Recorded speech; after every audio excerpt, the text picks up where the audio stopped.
It's a pleasure to introduce Professor Malani. Professor Malani is a professor of medicine at the Division of Infectious Diseases at the University of Michigan, and she's an associate editor with JAMA. And this week is about research at Rabin Medical Center, and almost the only way to bring research to those who are interested is through medical journals. And there are medical journals who are doing a good job, and there are medical journals who are doing an excellent job, and JAMA is for sure one of them.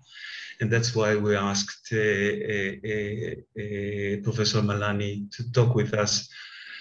How should we do that? How should we bring our research to the attention of the best audience or the people who are interested through a medical journal? Thank you. Thank you so much. I really appreciate the invitation. I hope everyone is doing well. We've all learned so much from you and your experience from COVID, and thank you for writing all the papers, many of your colleagues. So I'm just going to share my screen and get started here.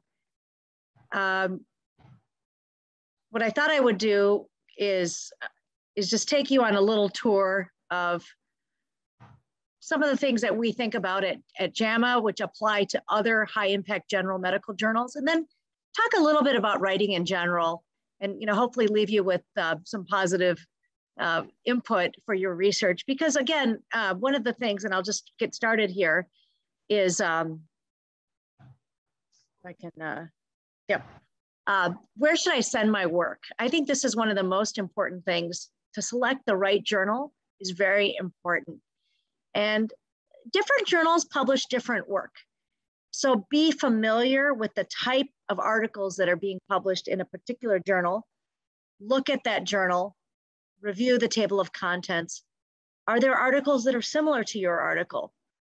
And another question to ask yourself, is it worth trying to shoot very high, but fail?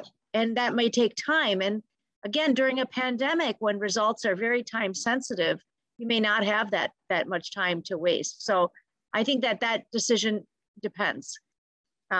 Most journals, they can review, they can reject without a review. And this is something that is a subjective decision. And I'll show you some of the numbers at JAMA. I will say that the top journals, many of the papers that they reject go on to becoming very good manuscripts for other journals, often more specialized journals. So for high impact general medical journals, the interest is going to be clinical importance, novelty, validity, and generalizability. What we care about a lot is the effect on clinical care or population health. How is this going to change medicine? How is it going to change clinical care? And really what that means overwhelmingly is randomized clinical trials, and not just any trial, but trials that are done internationally, that are done at multiple centers. So these are the large trials. And these are the types of things that really change medical practice. And at JAMA, about half of the research papers are medical trials. Large observational studies are also very important, and I'll show you an example of one from recent issues. What we talk about with a rare disease is we want to see a large effect. And with something that's very common, a small effect could be enough. And then of course, in a public health emergency like we have been in for the past almost 2 years now, that has had a lot of priority. But as we're coming to the next phase of the pandemic, articles that would have been of interest even like 6 months ago or 3 months ago are becoming less interesting, because as we move forward, we have to also think about all the other medical issues beyond COVID. Things that make something less interesting, high impact journals, often basic science without a clear clinical implication. And again, I'm talking about Lancet, New England Journal, JAMA, Annals, the many general journals that are out there. There's not a lot of basic science that doesn't have a clinical peg to it. Also, I mentioned randomized trials, but if it's done at a single center and it's small, it may not be of interest. Surveys don't get published a lot either. And if they do, you want to have a very high response rate, at least 60%, but ideally higher than that. Quality reports, they also don't tend to get published in the general medical journals. One of the things that is very important is that the data should not be old. And at JAMA, we have a 5-year rule. So right now it's 2021. If something is from 2017, it will be almost 5 years out of date by the time it's published. And I will just say to all of you who are so busy taking care of patients and doing your work and taking care of your families, please don't sit on your data for 5 years. Try to keep it moving forward. Confirmatory studies without new insights are also going to be less interesting.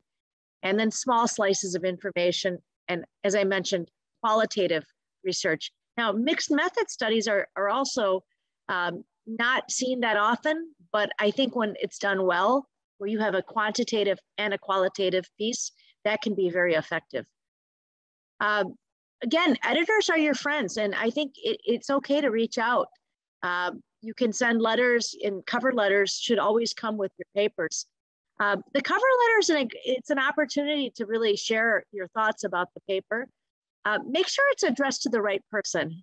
And in particular, like if the paper gets rejected somewhere, update your cover letter before you send it to the next journal. Indicate why the paper is important, why the study is important, and why the journal is a good fit. And you can cite some articles if you want. If you have published part of this work earlier, I think explaining why this is different is also helpful. Because remember, the editor may not have the expertise in your same field. And it's also okay to suggest some reviewers.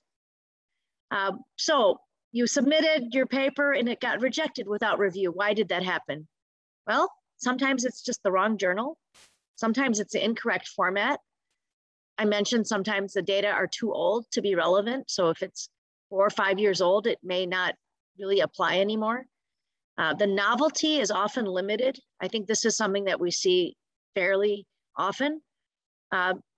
Some things that are in your control, like a poorly written abstract, a poorly designed study with the wrong analysis. Sometimes people will write sweeping conclusions that are not supported by the results. And sometimes the editor just has a bad day. The editors are also human, and so this happens.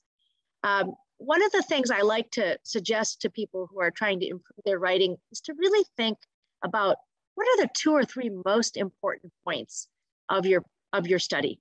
What do you want the reader to walk away with? And I actually share this advice even with my own children as they're learning to write. They're young adults, college students. And I always tell them, what are the 2 or 3 things you want me to walk away with? And then keep those in mind in the abstract, in the conclusion, in the body of the paper, in the tables and figures, and then again in the conclusion. And just remember to keep bringing that up over and over, 2 or 3 main points. I want to go through the different parts of the paper and just quickly give you some quick tips and some advice. The abstract is really important, and a lot of people rush it till the end. And the abstract should be perfect. It should have the key results and conclusions. It should reflect the content of the study. Everything that's in the abstract needs to be in the paper. The introduction should be very brief. What I say is 1 sentence is plenty. And instead, the emphasis should be on results, putting as much data in the abstract as possible. And keep abbreviations, like especially things that are not that common, to a minimum. And I actually think it's a wonderful thing to have an outside reader review your abstract, someone who is not familiar with the study, to make sure that the importance is clear to somebody who is not an expert in that area. Now, the introduction is also something that's very important, and I would encourage people to read papers from JAMA, New England Journal, other general medical journals, because the introduction is very short.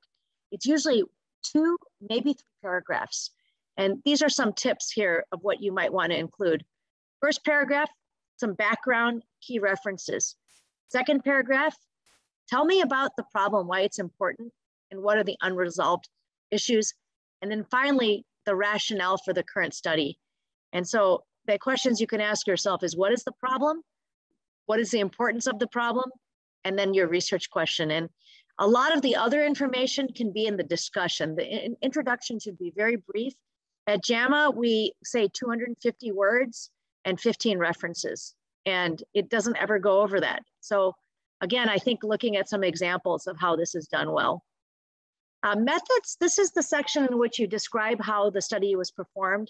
So everything from study subjects and control group to IRB approval, the type of consent, was it written, was it waived, the equipments and product sources. And then of course, what did you do and what data did you collect? And then the data analysis is also, that's a section that often is not done very well. Often people don't talk about what they did with missing data, but having all that information there. And I always encourage people to keep a collection of well-written papers and then look at them as a model to help guide your own writing. Now, the results section is really only results. It's not discussion or opinion. And this is a mistake a lot of good writers make. Present the results in a logical sequence. And remember that each paper, each study really only adds to the overall understanding of something. One study doesn't prove or disprove anything. It adds to our overall understanding. And I think, again, some of the mistakes people make is not providing the results that they said they would provide. They add interpretation. And this is where I mean, it should only be objective. Don't talk about what this means, save that for the discussion. Also, something that's important is secondary and primary outcomes. We call it bait and switch. If it's a trial, you really have to present the primary outcome. The discussion, I think, is the hardest part of the paper to write. And these are some tips, and this comes from a really good series of papers on writing papers. Describe the major findings, and this should be concise. You don't want to restate the whole results section. Interpret your findings, compare your results to the existing literature, discuss the other relevant literature, make sure you talk about limitations of the work. This is something a lot of authors leave out, but it should always be there. There's always limitations to work. Talk about generalizability and whether this would apply in other places. And then, of course, propose additional research and next steps. I just wanted to share a little bit about some of the recent information at JAMA, and these are slides from last year. Our most recent impact factor was 56.3, 45 million visits to the JAMA website, and 57 million article views. So it's incredible volume, right? And more than 200,000 media mentions. So JAMA is really has a very, very broad reach, and not just the papers, but interviews, podcasts, social media, multimedia. And the time to decision, we do have a pretty good time to decision. I'll talk about how that is played out during the pandemic. JAMA Network Open is also a really good journal, and JAMA Internal Medicine, JAMA Surgery, of course, the whole family is very good, but the JAMA Network Open is pretty new. It has just had its first impact factor, and it was 8.48, so it's quite good. 4.8 million views, and I know there's been a lot of work here that has come from some of your colleagues as well. 15 million views, article views and downloads, and again, their time to decision is quite good. I just wanted to share a little bit about what's happened during the pandemic. As you can imagine, it's been so busy for so many people. Certainly for me as an infectious disease doctor, it's been busy, as someone involved in public health, but it's been very busy at the journals too. And between 2020 and 2019, we saw about 134% increase. So papers more than doubled. And this was across the entire network, all 13 journals. And again, you have an idea of views and citations. And it's been really busy.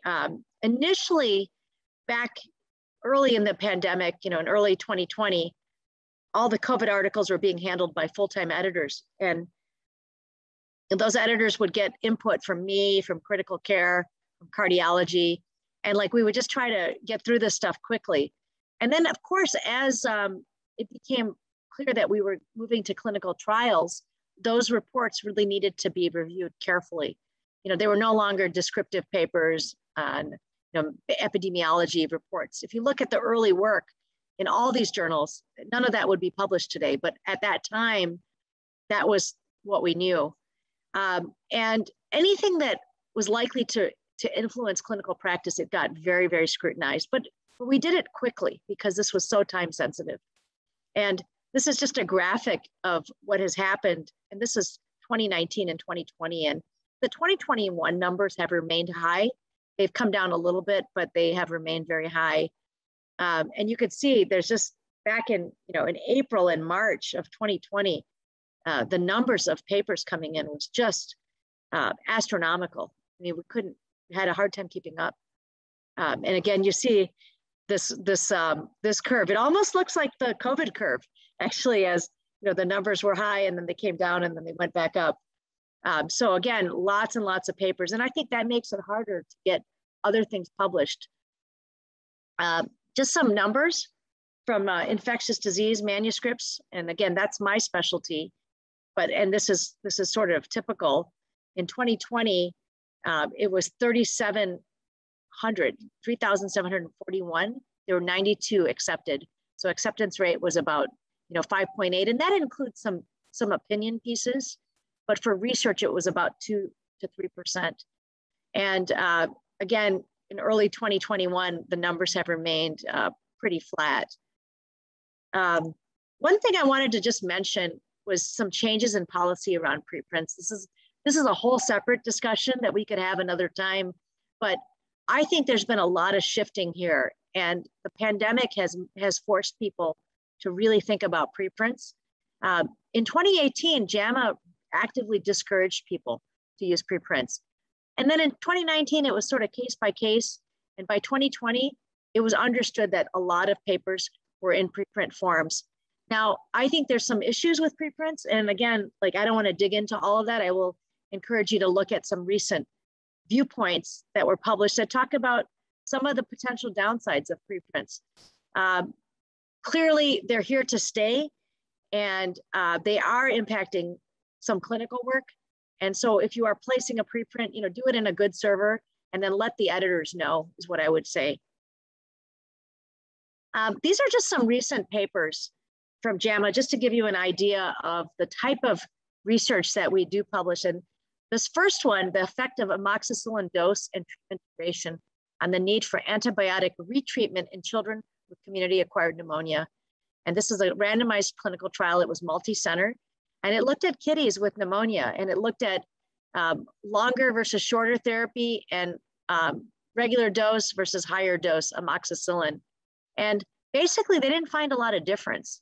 And so this is an important paper because it informs clinical practice, likely going to shorter courses in most kids with some exceptions. This was just published yesterday, in fact, and it was, I'm glad to see it published. This took a long time to get through, and I'm sure the authors are really pleased to see it published too.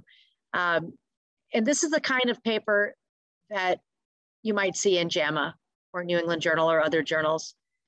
This is another one that was published earlier this day. This was the effect of 7 versus 14 days of antibiotic therapy on resolution of symptoms among afebrile men with urinary tract infection. And this was done at the VA hospital, Veterans Hospital in Minneapolis and in Houston.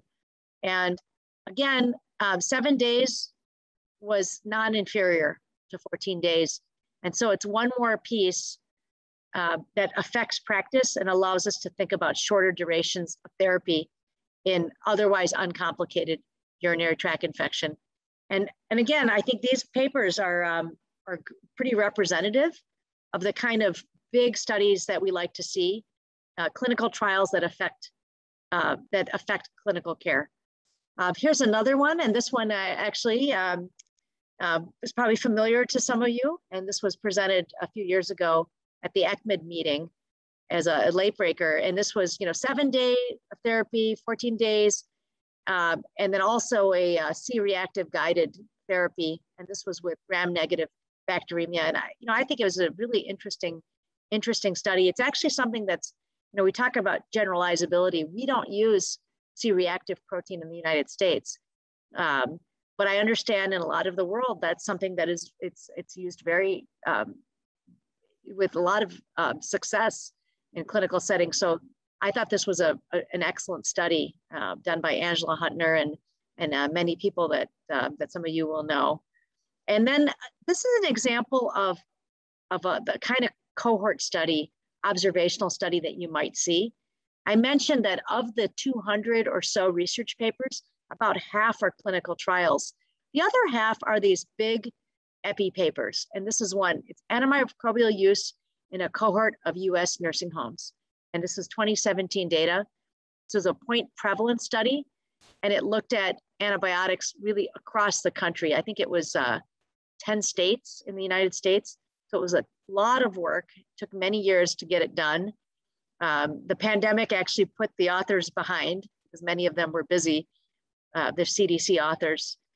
And this was the kind of paper that, because it informed antibiotic use in a very, very high risk population, it was something that did get published in JAMA.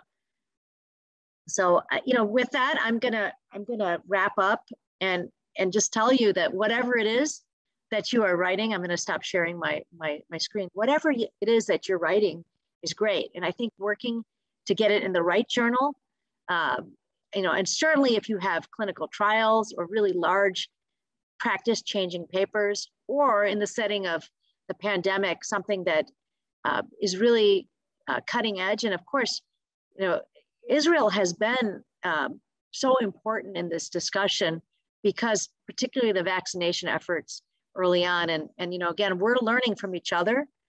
If I can be helpful to any of you, please reach out. Feel free to email me and I will try my best to advise you. Thank you very much and have a wonderful rest of your week.